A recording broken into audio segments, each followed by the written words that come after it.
സർക്കാരിന്റെ കരണത്തേറ്റ ഒരു അടിയാണ്. ഇതിൽ കൂടുതൽ വലിയൊരു അടി അടുത്ത കാലത്ത് ഇങ്ങനെ ലഭിക്കാനില്ല.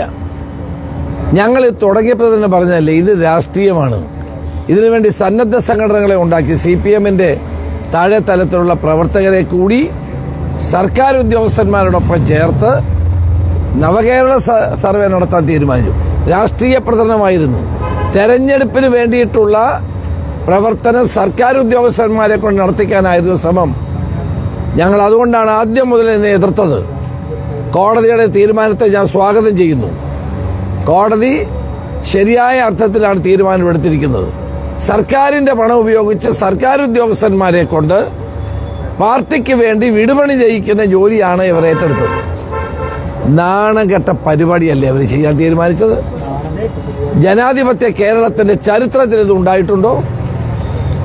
ഇന്ന് കേരളത്തിൽ സർക്കാരിന്റെ പണം ഉപയോഗിച്ചുകൊണ്ട് പാർട്ടി പരിപാടി നടത്തുകയാണ്.